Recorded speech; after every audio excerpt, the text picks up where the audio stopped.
Good evening, everybody. Welcome.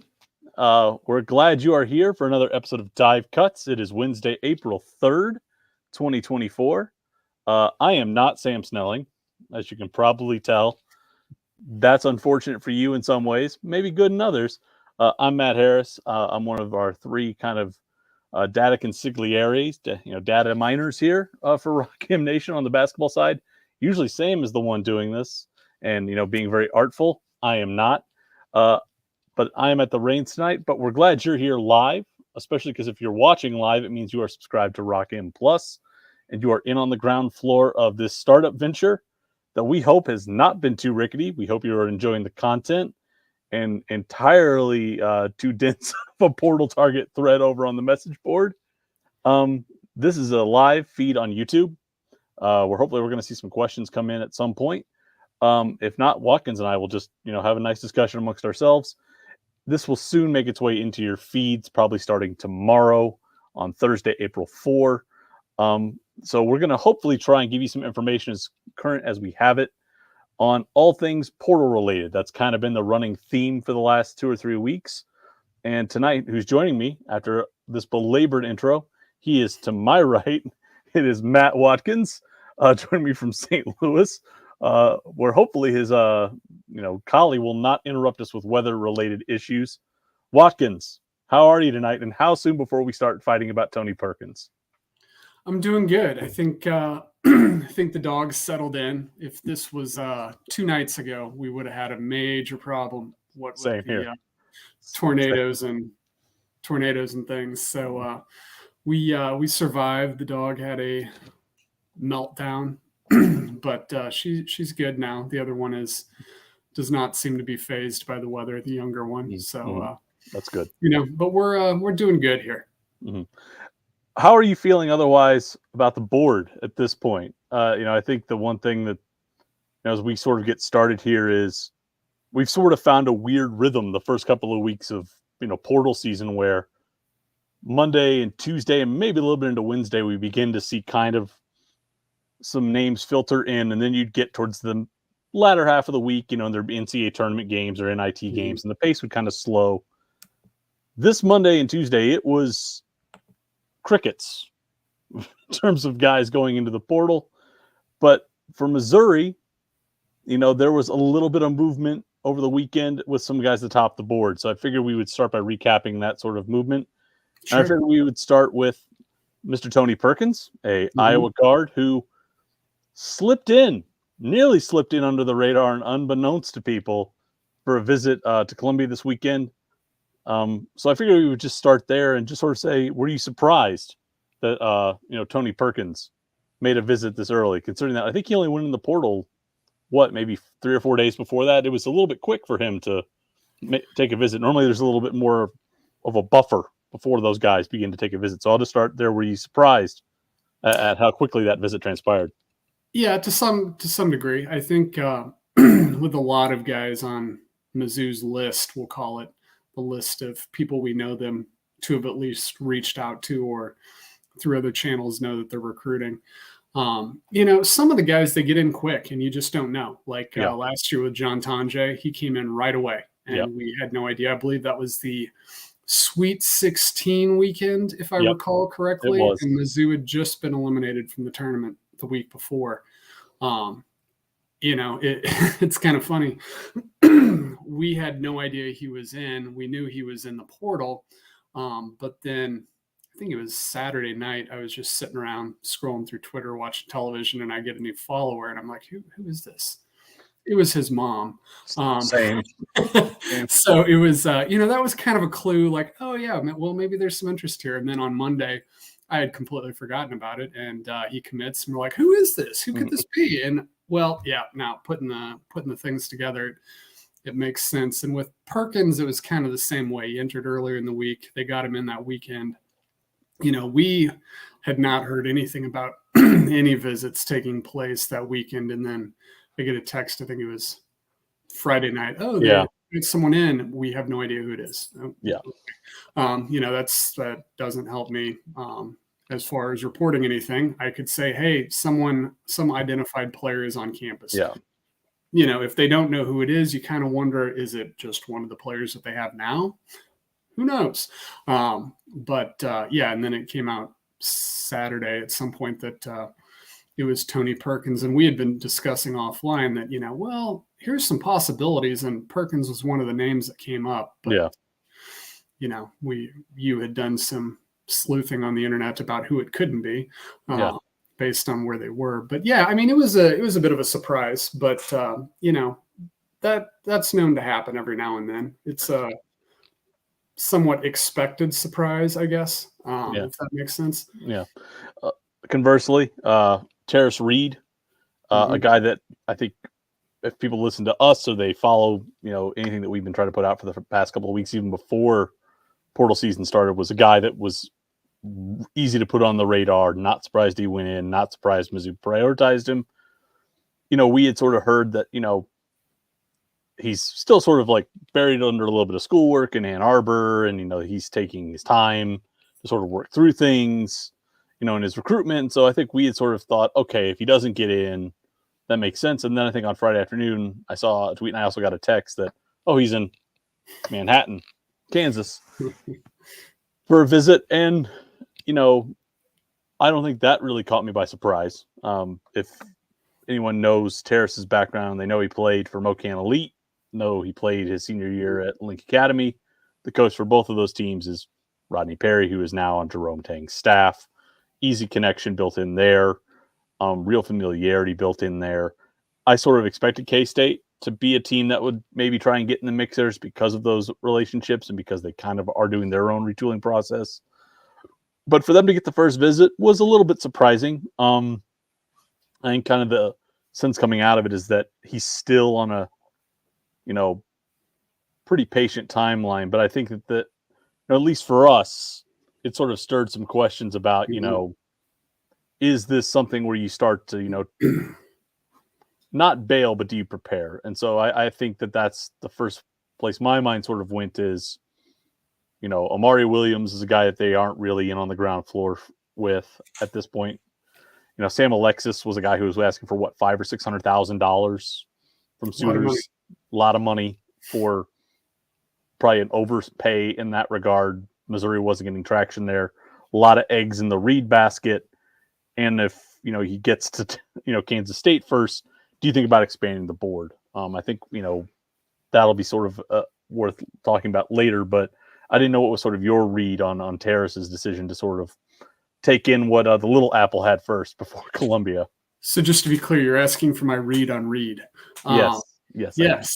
I would say that it was both, to me, a little surprising and, not to raise anyone's dander, perhaps a little concerning. Mizzou has, I think we all know, has known that Tarris Reed was going to enter the portal. A lot of people have known that he was going to enter the portal for some time. When you have a coach that wins 8 games and he's been there for as long as Jevon Howard has, and Jevon isn't coaching half the games, their point guard isn't playing in half the games, and it's an absolute unmitigated disaster. You can kind of see the writing on the wall. And then, of course, Howard gets fired. And then Tarris enters the portal. So, to some degree, I'm sure he has some familiarity with Mizzou. Konza Martin recruited him. I don't know how involved they were at the end as far as this is legitimate, but there was a recruitment there. He knows the school. But as far as the staff goes, this is a new staff. So when you look at getting them on campus, I think that's a big thing. It is. And he's been down at Mizzou for his brother's state basketball tournament. So it's not like he's unfamiliar. Is it possible that they could do a Zoom visit and get this done? Maybe, but when you have the option of coming to Mizzou for a visit and instead you go to Kansas State with your roommate, Doug McDaniel, who then commits several days later, I would say there's some significant concern on my part about how likely this is. And from our perspective, it was kind of one of those things, like one of the big draws of Tarris Reed is we know him. And by we, Mizzou knows him. Yeah. Tarris Reed knows Mizzou. If this is something you can get done and get done quick, bird in hand is better than 2 in the bush. Great. That's one of the appeals, but now it's not looking like that. Yeah. And I think that's a fair point. You know, I think what got my hackles up too is it's the same day that, you know, a guy that you and I really like, Ruben Chinleyu, kind of a developmental big. You're going to have to be a little bit impatient with him, but hyper athletic, fits all the physical parameters you would expect from kind of a big that Missouri would want. Goes in the portal, you know, from Washington State. And that's a guy that has showed a lot of real flashes and progress down the stretch run. And, you know, do you begin to look at that and make a call there? And sort of the impression I got, you know, when I spoke to some people was they're still going to ride with Tarris. That's the top of the board. And so the question, I think, and again, we'll sort of get to this later in a later segment. You know, when do you start expanding the board out a little bit here? You know, I think the questions that we're going to start to face is, you know, we're getting to the point where I think in the next week or so, we're going to start to expect to see kind of a rush of commitments. You know, that's typically what's happened the last couple of years out of the first dead period during portal season, and you haven't gotten a guy on campus yet, or at least not publicly known, gotten him on campus.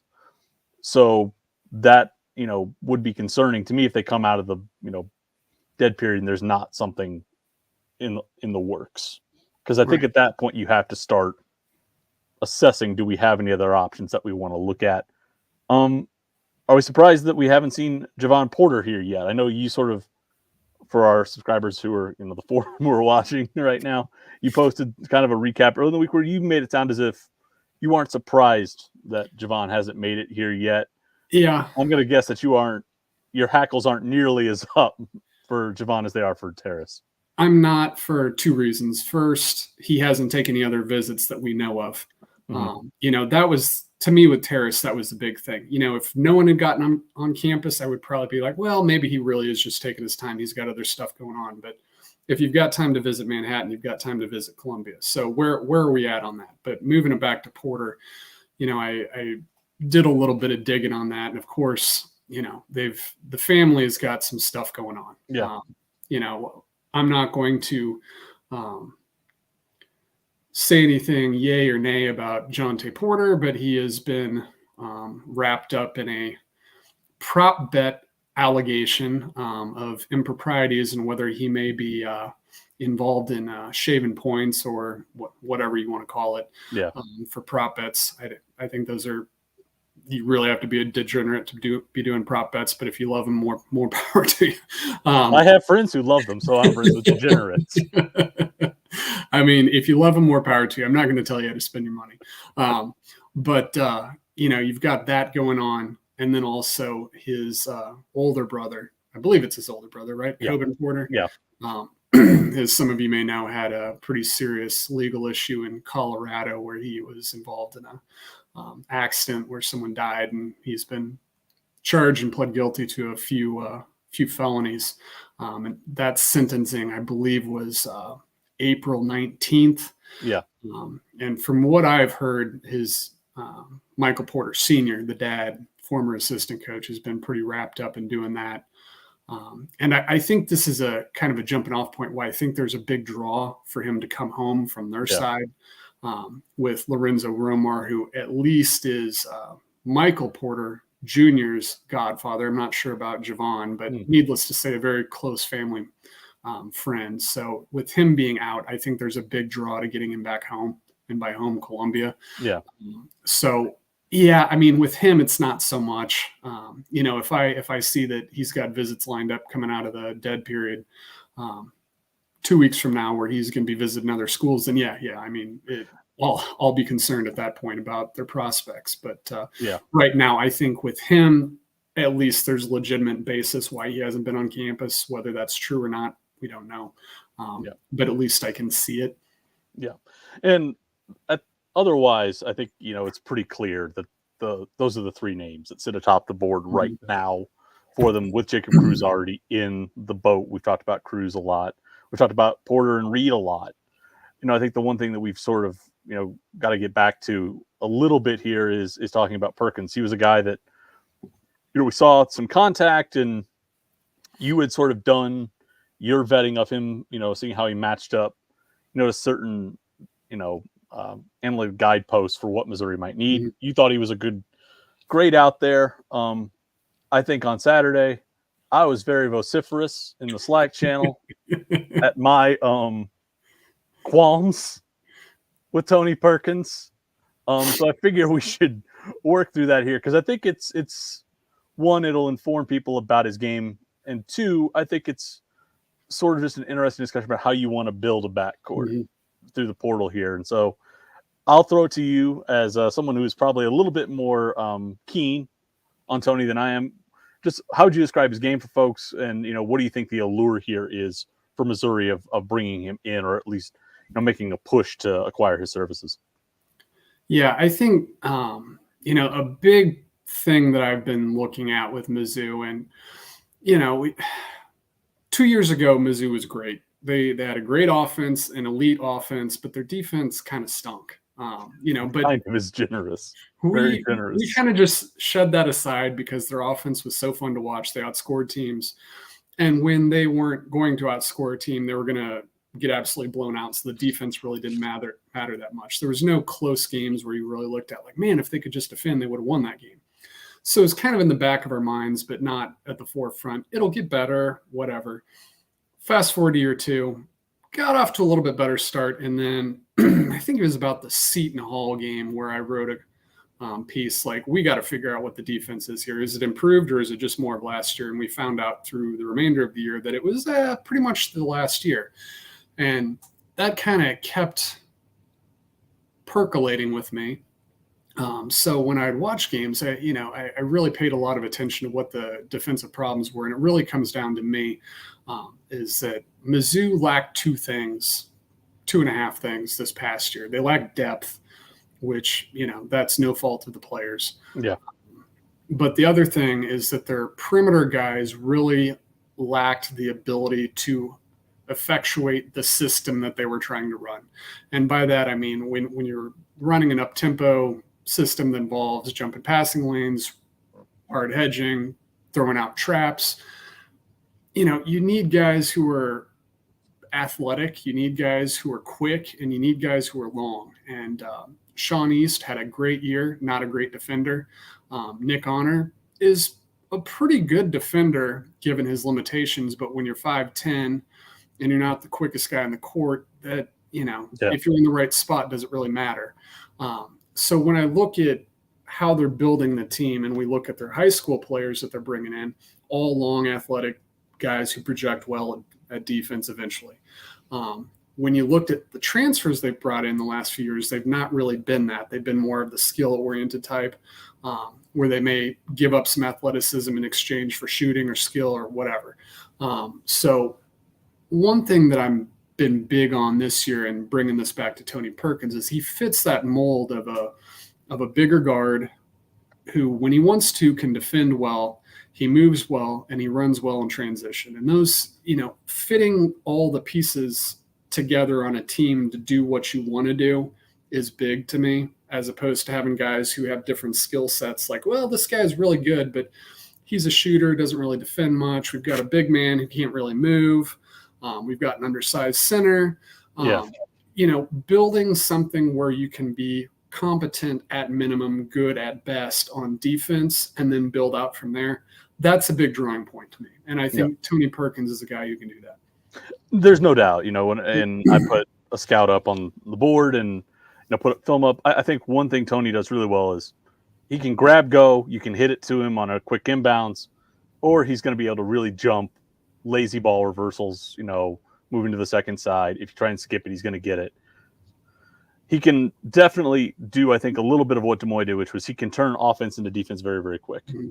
And if you grab go, you cannot, even if a team bails on the glass, which, teams did at times against Missouri in year one, you have someone that can go get a board and push and really apply pressure to the middle gap, really force teams into scramble mode. They can't stop the ball. They can't build a wall to hold it on one side of the floor. Even if, I think Perkins has some questions about rim finishing, he's either going to get fouled or it's going to put the ball on the rim. Mm-hmm. So one of your other guys, a lot of these big athletic long dudes you've recruited, can go get it and stick it back. He can play in straight lines that way.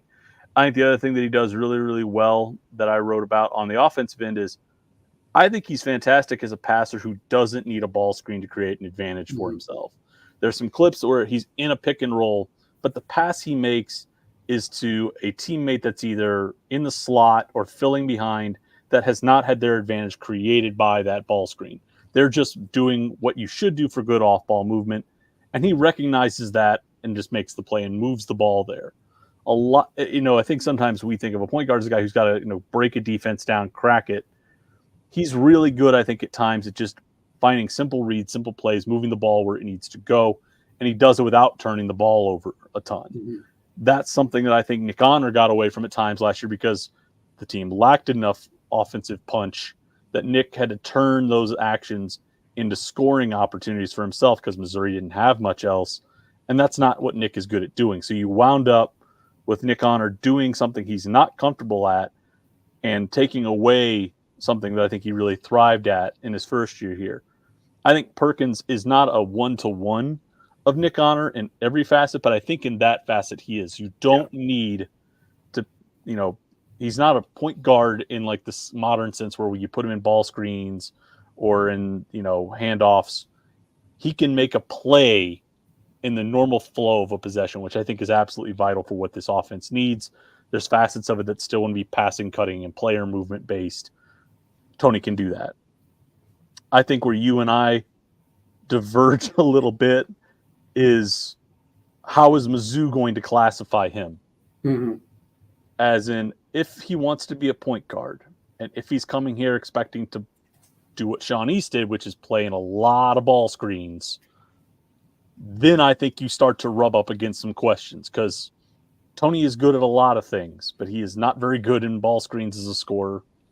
Has really struggled his 2 years of heavy minutes shooting off the bounce. I think last year he shot so poorly that it was like 0.56 points per shot. Mm-hmm. Like that, no matter how you feel about mid-range jumpers, that's a bad shot. You need to expunge those from your portfolio as quick as you can. And I think while he's physical and he can, take contact and get his shoulders past defenders, the rim finishing is hit or miss at times. He's not a guy that, off 1 foot or two is going to go up and put the ball down on a guy's head. So if you're bringing him in and the thought process is, okay, Tony, we're going to have you bring the ball up. They'll trigger some sets. We're going to have you flow through a possession. You're going to have the freedom to make reads and passes and things of that nature. Then I'm fine with it. But if the plan is to plug him in, and say, you're going to be our Sean East, we're going to put you in a bunch of, continuity Euro style ball screens. I got questions, a lot of questions about that use. And then I think the case for him gets kind of rickety at that point. So I think that for you and I, that's where we diverge a little bit. I think you're sort of being the optimist and seeing, the defensive side and things like that, which is completely fair, completely correct. But man, I get stuck on what are they pitching him on as far as the offensive role there, because I think that's going to be kind of the linchpin for how this thing works for them moving forward. But tell me if I'm off base for thinking that. No, I mean, I would agree. I don't think that if Tony Perkins is, excuse me, I'm just getting over a little cold this week. I don't think that he is going to be a Sean East type player. If I'm looking a little cross-eyed, I'm looking over my spreadsheet right now. I was doing that earlier. But things that I like about him, a free throw rate. We talked about that a couple weeks with Kylan Milton down at Pine Bluff, who has just an astronomical rate. Perkins is not that, but it's 42.4%. Still really good. That is what you would want out of a post player. He gets to the line and he shoots 78.7% when he gets to the line.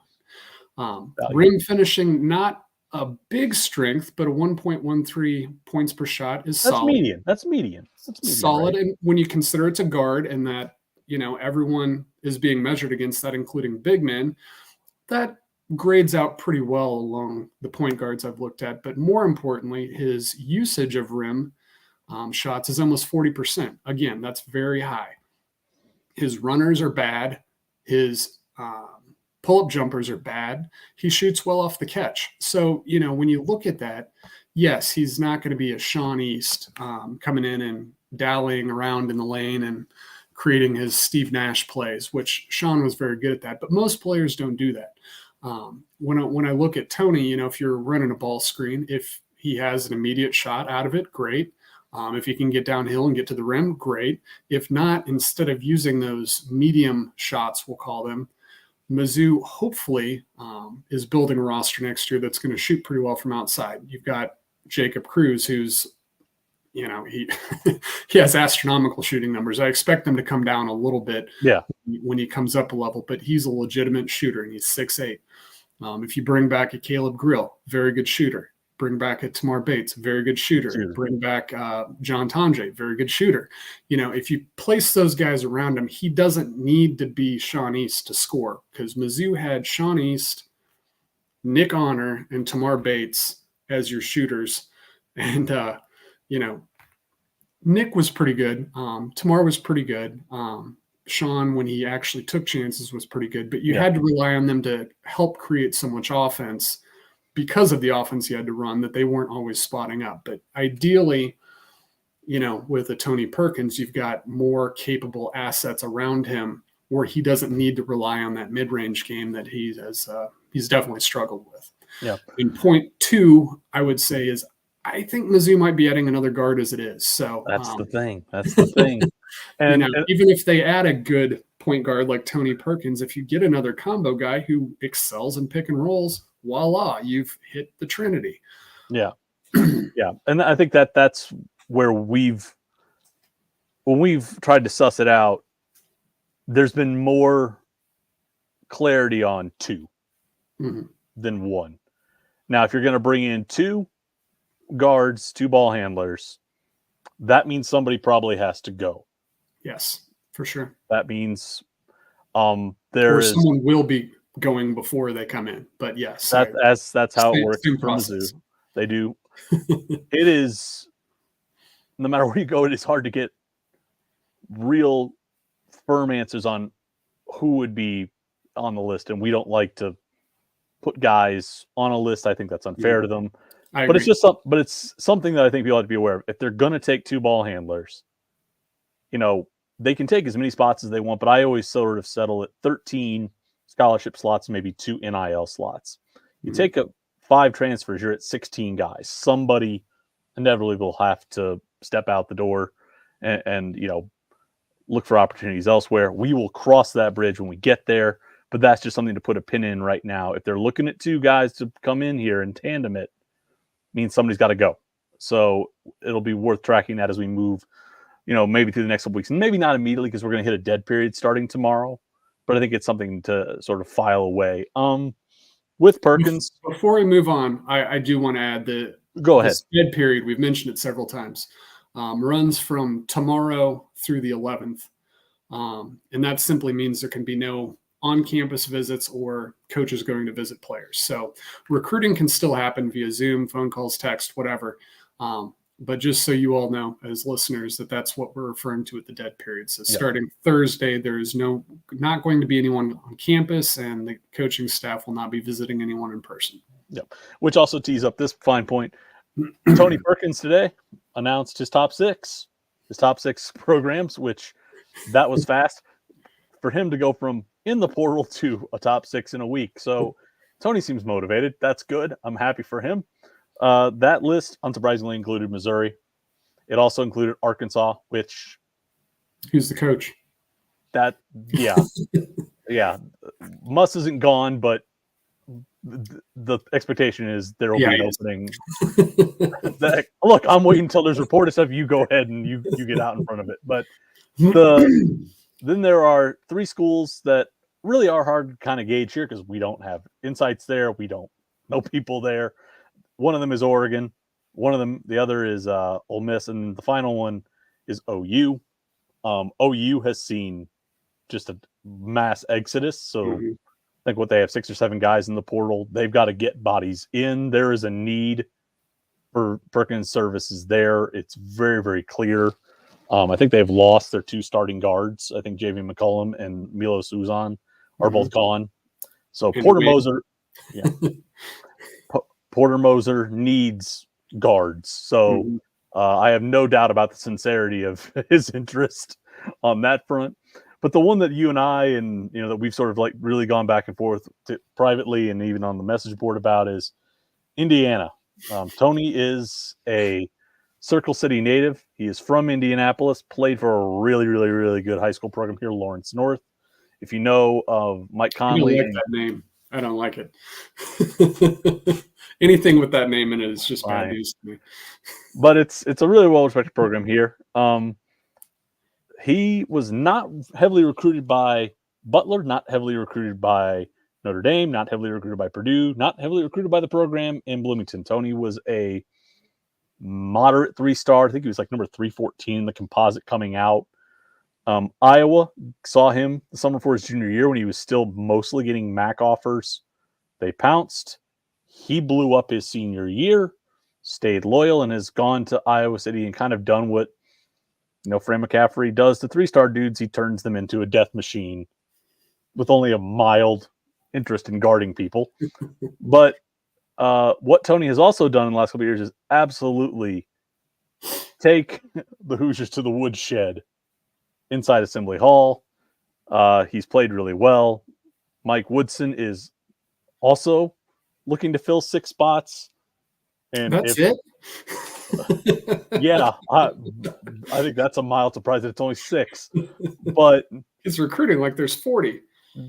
That's my other point here is we are not an Indiana basketball recruiting podcast, but what I will tell you is if there is a guard that is top 20 on the board, they've been hearing from Indiana.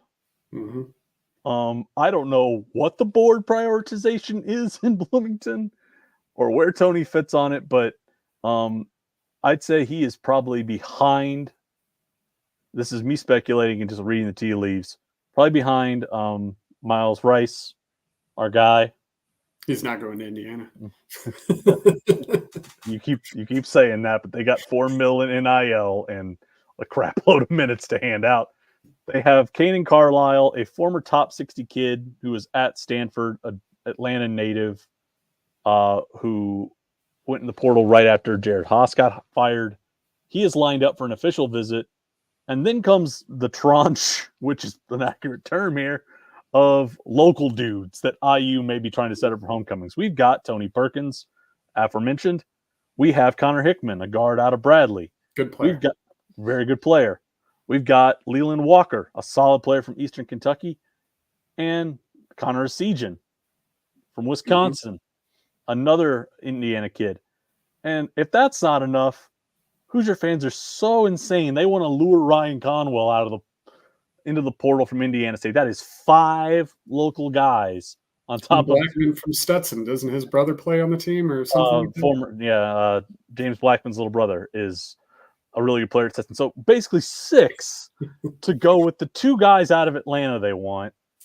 And if you're Tony Perkins, where do you fit in that mix? So I think Tony has not taken a visit there. All I've seen reported, and at least when I've talked to some folks here, they're moderately clued, and all they've said is he's expected to visit. There are no dates, and if there are no dates, then it's kind of the same thing I expect with Reed and Porter.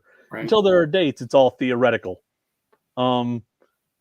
He cannot visit until after April 11th, to our point about the dead period. So my question for you, kind of similar to everyone else's, what's a timeline that's reasonable for you to accommodate Tony at this point? I think going through the dead period is an obvious one. He's just coming off a visit. But how long do you go out of the dead period before, if you're Missouri, which its board at point guard is appreciably smaller than Indiana's, how long do you sort of like let that process play out? And that's a hypothetical, but I figured I would ask you. Yeah, I mean, that's tough, especially if you're looking at potentially taking 2 guards for Mizzou. You know. You got to get to getting if you want to get the second one. Right. I'm having that information. It's a little surprising that the board isn't bigger for the guard situation. And we try and draw lines between point guards and shooting guards, or combo guards, as we like to call them. When it's speed dating time, this guy may be a little bit more combo, this guy may be a little bit more point, but if we get 2 of them and we like both of them, we don't care what the designation is, we're going to take them both. Yeah. So with that being said, when it comes to Perkins, I think Mizzou probably feels pretty good, and I think they should feel pretty good about where they're at. If he is going to be of the opinion that I want to take 5 visits and this is going to go into May, I think you have to start looking at alternative options. Yeah. Tony Perkins is a very good player. I like him. I think he'd be a great fit. But you've got other guys out there. I mean, I'm just saying Miles Rice is still available.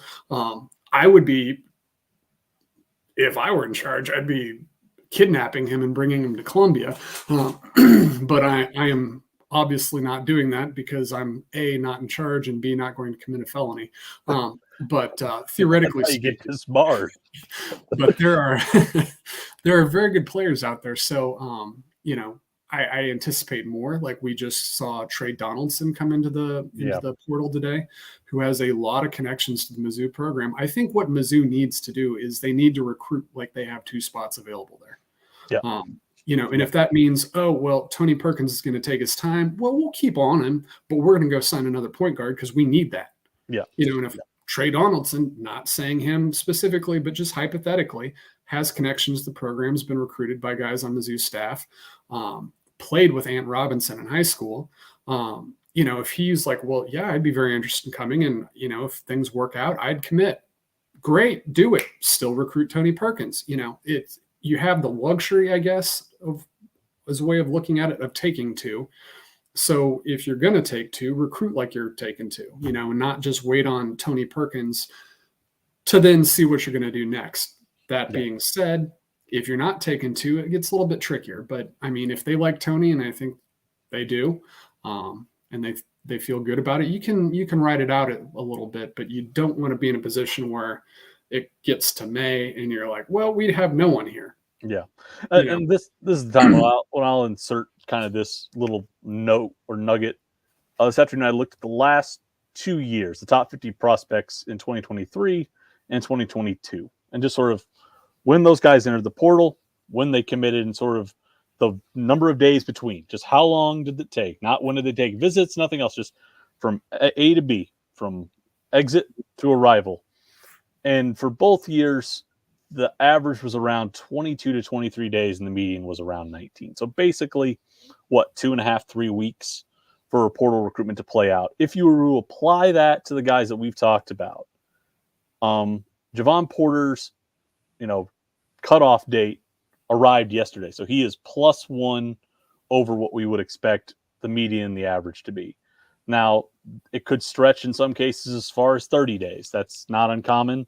It's usually, though, when that's happened, it's guys who are at the tippy top of the portal or they're exploring their NBA draft route stock. So they're taking time to wait to hear feedback or do workouts. If you are a traditional transfer, you are usually starting to reach a decision by that point. Jevon Porter has gone past kind of the normal window for the last 2 years.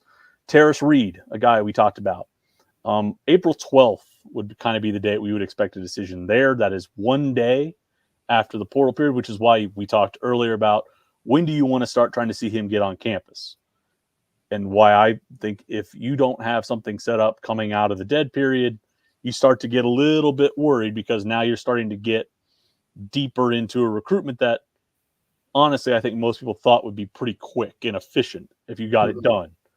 And that'll come into play when we talk here in a minute about kind of the timeline moving forward.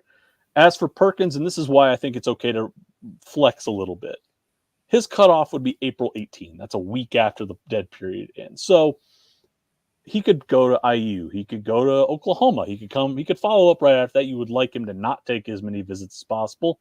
You'd like him to feel like, oh, I saw IU. I don't feel prioritized there. I'm just going to go to Mizzou. But essentially where we are is coming out of the dead period within that week window, which is also a window when we see a lot of commitments take place. You want to see Reed and Perkins start to make a decision. So I think that's where we are here, is coming right out of the dead period. These 3 guys that are at the top of the board, 1 or 2 you'd like to see come off. Preferably Perkins, because you need a point guard. You want to get a ball handler in here so you can begin selling somebody else on playing with him. And probably Reed, because everything we've always heard since the fall was they wanted another big. They want another veteran big. They want another big. Porter, in terms of need and in terms of timeline, I'm willing to give a little bit more grace and flex to. But you probably want to see Reed and Perkins start to wrap things down coming out of the dead period. Which gets back to this point here, which is it's felt awfully slow this week. I think, we know they've been in contact with Miles Rice, even if that hasn't been reported publicly. We know that they have been in contact with Adu Thiero, kind of a hybrid wing out of Kentucky. Sam's going to be jealous that you didn't get to talk about him. He loves Adu, loves that kid. And then today it was reported, as apropos, Sebastian Thomas, a combo point guard out of Albany, is a guy they reported contact with. I posted about him a little bit ago on the board. In some ways, has some features of Tony Perkins, but not the size or kind of the athleticism, but can make some passing reads, can play in some passing lanes, not always efficient in pick and rolls, but he's 3 inches shorter and about 20 pounds lighter. And he's doing it in whatever conference Albany plays in. The Northeast Conference, number 21 conference in the country, on 90% minutes and nearly 30% usage. So moderate your expectations if Sebastian's the guy here. I'll just say that much. Like the board as it stands right now, I've got it 28 or 29 names. Too few, too many, just right. Your thoughts, let's start there. The macro. Are there enough names up there for your liking? I think the sheer volume is about what I would expect. I may have missed a couple if we're up to 29 or 30, but let me just take a look at some of these have been that they haven't publicly been linked to, but maybe they vetted or they talked about. So, I think my problem, as far as the amount goes, I have 1, 2, 3, 4, 5, 6, 7, 8, 9 players that are classified in my hierarchy as wings. Yep. That is, we'll call it a solid third of the supposed contacts they've made. They're not recruiting wings. They signed a wing. They like Jacob Cruz as a wing. They brought him in as a wing. Why are we talking to wings? Tamar Bates if he comes back. John Tonje if he comes back. Caleb Grill if he comes back. Wings. We got wings. We are literally the Buffalo Wild Wings of the college basketball world. We don't need any more wings. We need some ranch or blue cheese, whatever you want to put on it. I don't care. But that, I think, to me is the bigger thing. It's like you see a few combo guards in there. You see a very few amount of point guards, and you see virtually no post players. And if that means Tony Perkins is prioritized, great. If that means Tarris Reed is prioritized, great. What happens if you don't get him? That's my thing about the board right now. I think the sheer amount is about what I'd expect. How it's allocated through needs might be a little light in a few places. Yeah, I've got them at 6 combo guards. The only one that they are in play for, and is that maybe they've contacted is DJ Davis. Everything else is clear. They've contacted 3 hybrid players, which isn't a pressing need, so I don't really worry. Jevon Porter's the priority there. Not worried. Would like to see maybe some more combos. Then you get to the point guards, and this is where I think you start to get into it. Tony Perkins has been here. He's a finalist. He's visited clearly atop the board. Zeke Mayo, guy I love, naturally unexpected. Not anymore. He is having a homecoming, not unsurprising, to Lawrence, Kansas, to play for Kansas. Noah Reynolds, a guy that we thought they were maybe kicking the tires on. We haven't seen a list there, but there might be some interest. So he's sort of in a weird, donut hole space where he's not on the board. Old Miss, if I remember right. Yeah. Then there's Miles Rice, guy we love, but that's a deep water to swim in. Sebastian Thomas, who was contacted today, and that's it. That's 5. Right. 5. Oh, JP Pegues, sorry. But JP Pegues is likely off the board. I think he's already got visits announced. So 1 out of 6 right now. No combo guards that are really locked in. You feel like if you're going to have to take 2, that board is going to have to get wider. Much, much wider. They're just slow playing Miles Rice and slow playing us, and they're just going to slip him in right after the dead period. And we can dream, right? But I have no information on that. I'm simply wish casting right now. Yeah, But that's the thing. Like I think we've talked about it. You know, you want to have respect for guys and say you're clearly our priority. We're not looking at anybody else. Like there is some traditional elements still play out here, even though these are shotgun weddings. Guys want to feel prioritized. Mm-hmm. They want to know that they're the guy that you're looking at, and that's fine. But I think, you know, as you go into the dead period where, you know, if they had maybe one other commitment and they, like, say they'd gotten Porter done really quickly and Perkins was looking to stretch, I'd say, okay, that's fine. You filled 2 spots. You clearly now can zero in all your efforts on a big and a point guard. You know, the question, you know, maybe you don't, we've talked about, you know, you shouldn't worry about Porter, but I think it's one of those things. It's how efficiently can you work?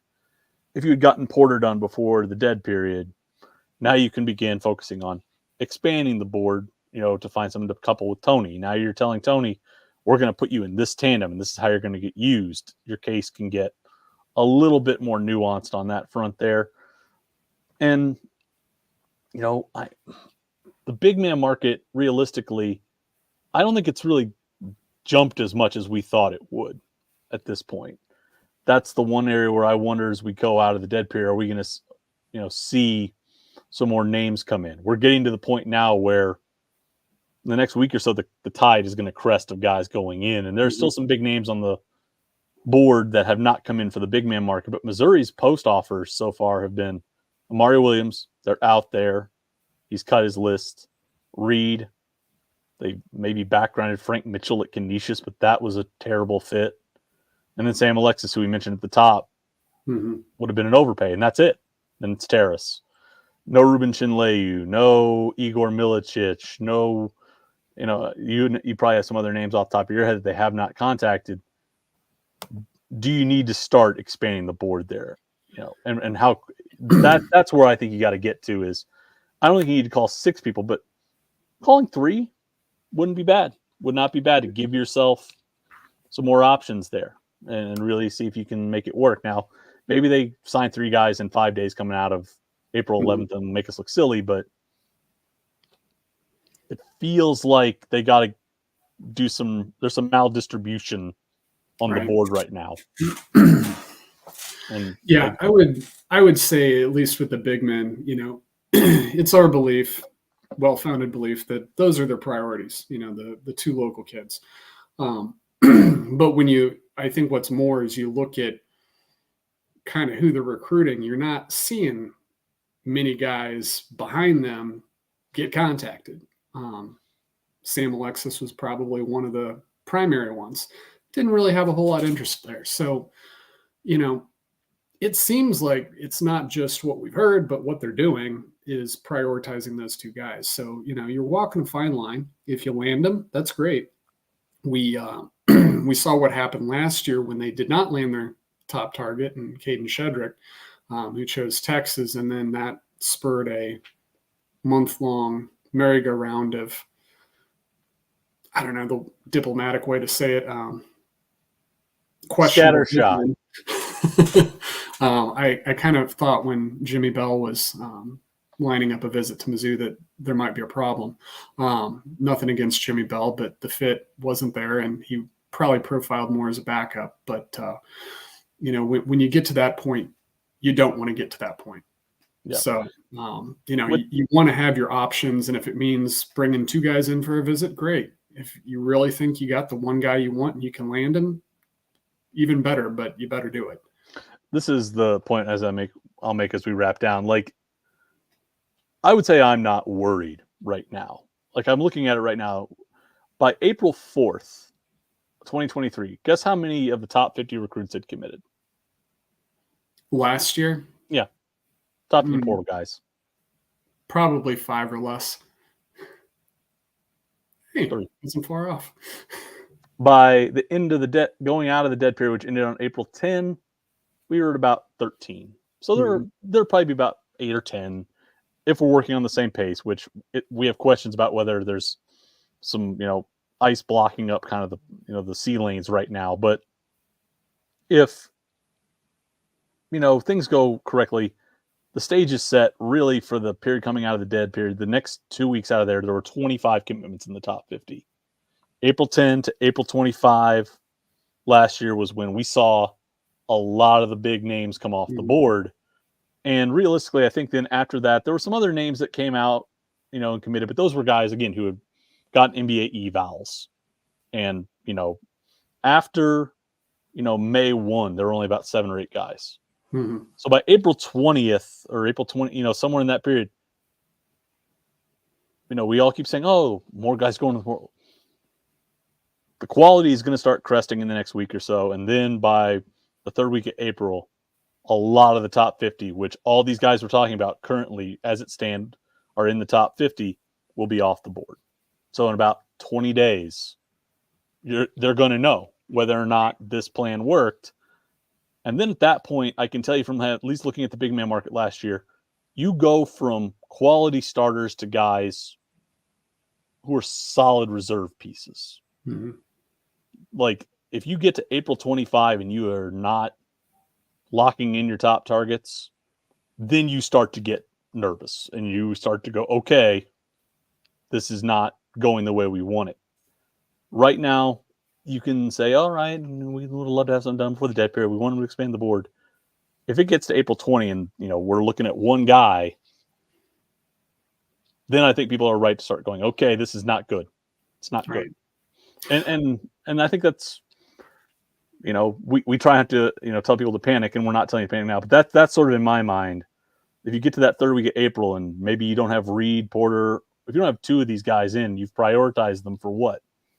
Going on 3 weeks? Mm-hmm. Right.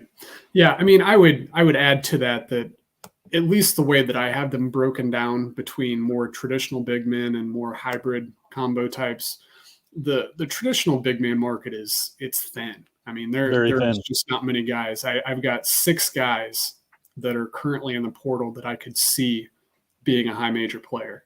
And I think 2 of them are about to come off the market. One of them Mizzou's not involved with Cliff Omaruri from Rutgers. They're not even marginally in contention there. I think Brandon Huntley Hatfield just cut his list to 4 teams. North Carolina State's considered the favorite there.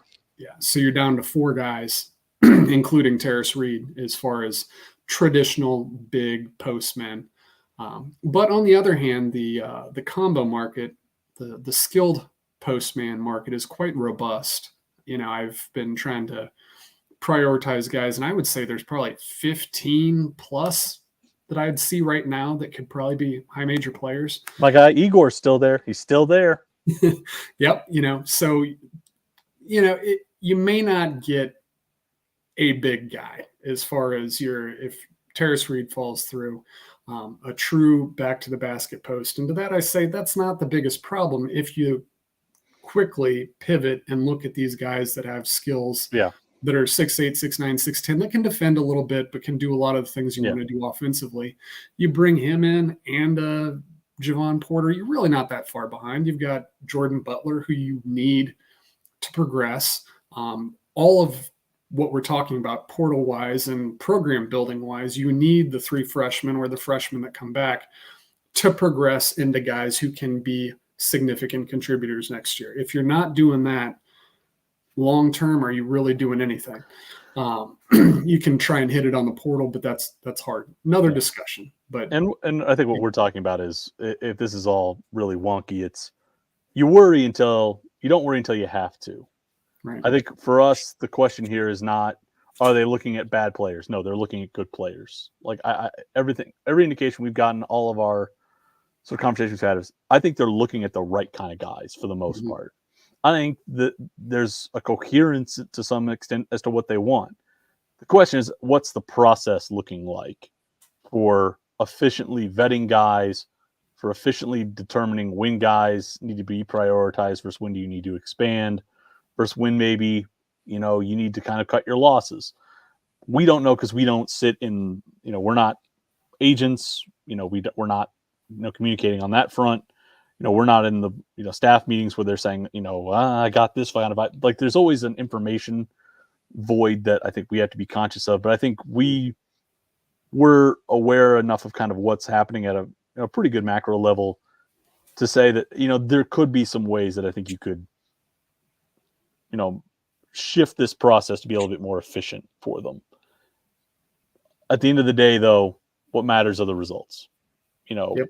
If we get to May 1 and they've got these 3 guys in the boat, we will have just looked like we were wringing our hands over nothing and playing tiny violin. Like, it doesn't matter.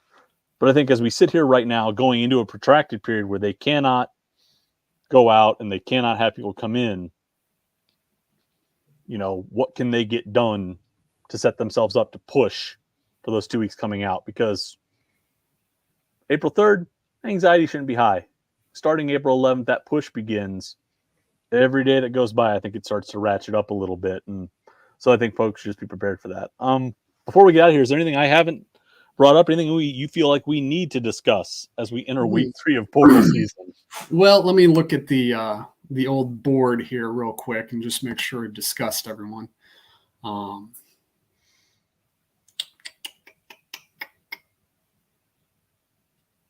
Yeah, I don't think we missed anyone. So, or at least anyone to talk about as a matter of urgency.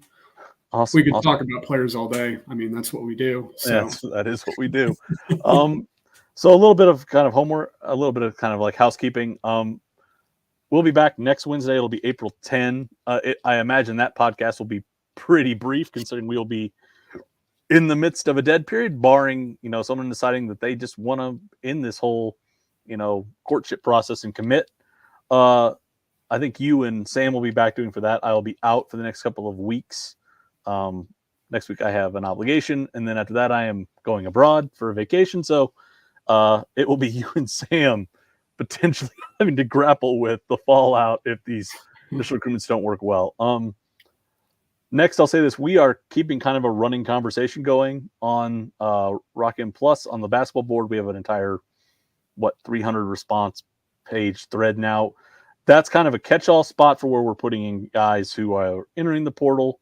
I'm, as time goes on, trying to reasonably keep up with that pace and put out mini scouts on guys. Basically go through and look at their, top play type data, look at their top plays, kind of maybe watch a little bit of film and kind of just put in 250 words along with a table so you can see, back of the envelope kind of what these guys look like. Watkins, as guys go in, he is putting together guys in spread in his, sort of sheet and form and sort of vetting them out. So we have those kinds of insights as they run.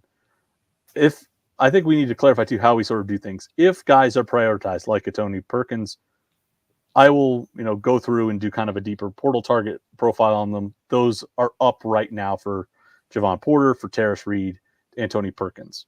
I think over the weekend you put up kind of a separate thread on Tony once we got confirmation that he was visiting. So we're trying to basically keep everything in one spot, even if it's a weird mishmash. And then as we, begin to see guys get isolated or prioritized, we kind of split them away. We hope you join us. It's really, really fun. It's great to sort of have a live, ongoing, living, breathing organism of a thread where this stuff sort of exists. I think it's a good spot for you all to ask us questions, for us to be able to engage really quickly. So we hope you are joining us with that. We hope you look at Rock M Plus. RockM.plus is the website. Come join us. We really, really would love to have you there. We think it's a fun place to really sort of have, just like I said, a running dialogue about this stuff. And, for you guys to ask us questions, push back on what we're seeing, things of that nature. Over on the main site, we have a live running sort of portal tracker thread where we're putting in basic, brief, everyday updates on guys who are contacted, guys who are visited. You can see the list of guys there. Every week I sort of go in and I try and clean all that up and do weekly summarizations. So that's what we're doing right now. If you want to see live, living, breathing stuff and entirely too granular scouts, join us on Rock M Plus. If you are still unsure, but you want to keep tabs on everything, we have you covered at the main site. Make sure you're also reading the main site. We have a bunch of people doing spring sports stuff there that are really, really passionate about it. They're doing a great job for softball, baseball, any number of activities over there. If you are not subscribed to this, please do so. You can subscribe to our YouTube feed. We would appreciate it. You can also subscribe to our podcast and get them on your favorite mobile device and listen to us yammer about all manner of Missouri portal strategy. Watkins, did I miss anything? Did I hit everything? Am I I'm coughing. That's how hard I'm going here to sell this for everybody. No, I think everything? that basically covers it. We also have a roster tracker over on the main site as well that I put together that tracks the current roster and whether they're staying or going, but really nothing's going on that front. So it's kind of fallen off the landscape, but there's a few nuggets in there. We found out a few weeks ago that a few guys were going to be leaving, so that got updated. That's where the information was put. So, that's something to keep on your radar too. But that's more of a reactive piece. Yep. All right, folks. With that, we are going to get out of here right at an hour. We appreciate you tuning in. We appreciate you reading. We appreciate you interacting. My Twitter handle is down there. I am at Matt J. Harris 85. Watkins' Twitter handle is Data Mizzou. Follow us. We'll have short stuff there as well. We sometimes chime in on that thread. We have all the streams, all the platforms covered. Thank you so much for listening, and we will be back next week with more portal updates. Have a great night, everybody.